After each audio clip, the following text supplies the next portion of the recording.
What is the book of Lamentations all about? Welcome back. It's good to be with you again here as we just take this one day quick look at the book of Lamentations. This will not be a long video, but I wanted to not ignore this book of the Bible because, frankly, it's pretty easily ignored by us, or at least it has been. And it's so important with this book, like others, that we understand the big picture of the biblical storyline. I talked a good bit in the last video on Jeremiah 29 about the idea of exile. Without understanding exile, Lamentations makes no sense, really. It's in the midst of this that we kind of understand. I was also thinking about in terms of the challenge we have in the ordering of our Old Testament books, that they're not chronological. So we've already looked, for example, in our reading through the Old Testament in the order that it's in, we've looked at the books of Ezra and Nehemiah. Ezra and Nehemiah are about the rebuilding of Jerusalem after a return from exile, at least in the physical sense of beginning to return back to the land. And then after that, we kind of went into an earlier time in and around the times where the prophets like Isaiah and Jeremiah, we're going to be in Ezekiel next, are talking about the reasons for exile, people's sinfulness, their call, God's call through his prophets back to faithfulness, which is not heeded, and of course results in exile. Lamentations is about, I think, coming to terms with the reality of exile.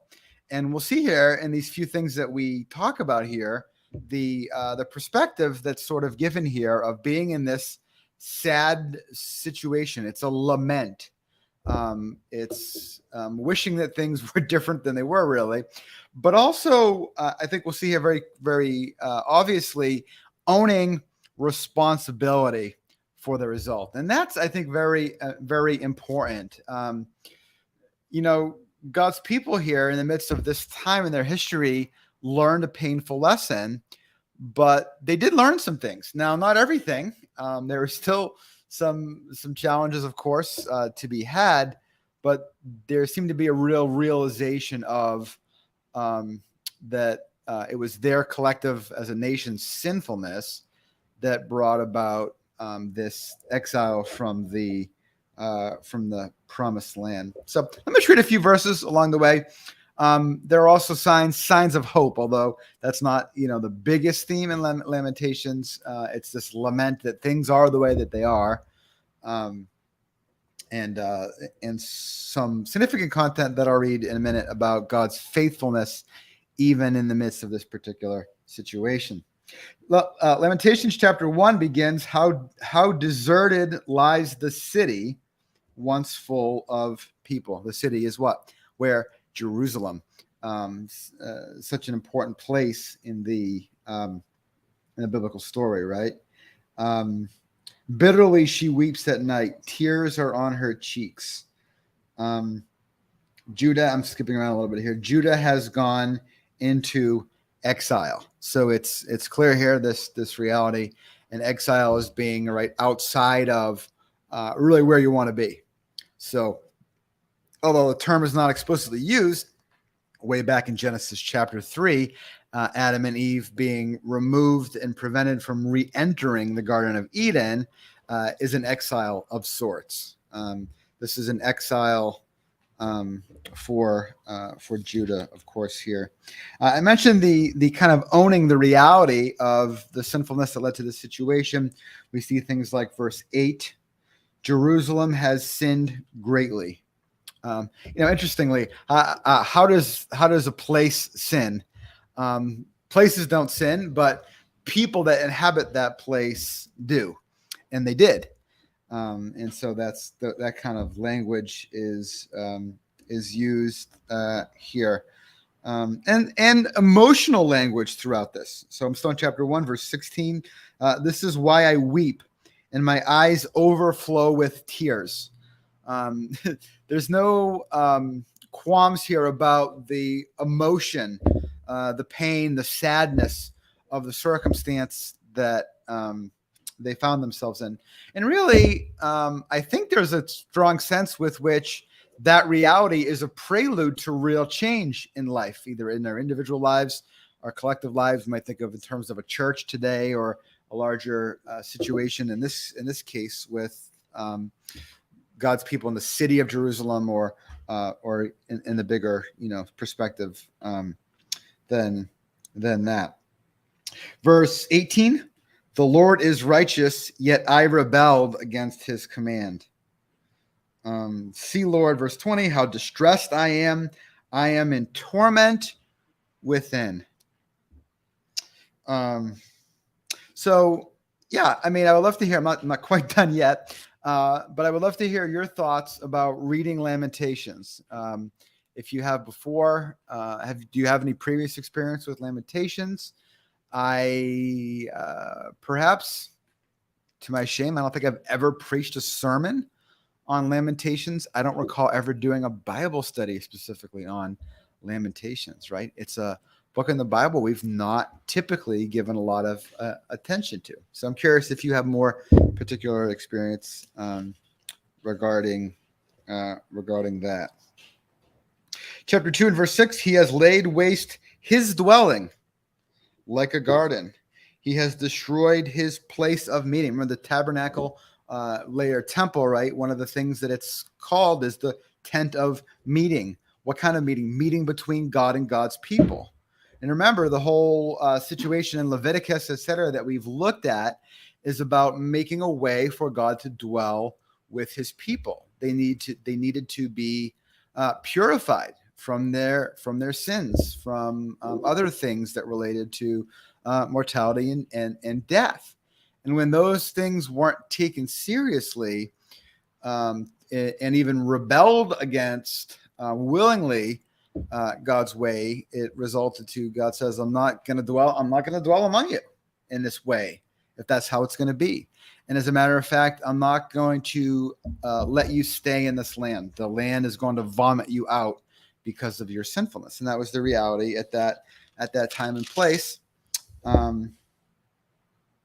Yeah, I mean, it's pretty deep, significant, right? Chapter 2, verse 7, the Lord has rejected his altar and abandoned his sanctuary. This wasn't just losing your house, losing your place to live. This was even more than that, deeper than that, even for these people. Verse 17, the Lord has done what he planned. He has fulfilled his word. When he was speaking through the prophets about the consequences of ongoing rebellion, he was not kidding. It was not an empty threat or a false promise. God made good on his word there. Let me talk about, let me end here too. We'll keep it short here, around 10 minutes or so, with a sign of hope, if you will, or a relying on God's faithfulness, God's love, and God's favor, even in the midst of this deeply painful circumstance, and certainly in their hope for the future as well. So we could even tie what we're talking about today in Lamentations back with what we looked at in Jeremiah chapter 29 in the last video, and see how significant that message would have been for people in this situation of deep lament.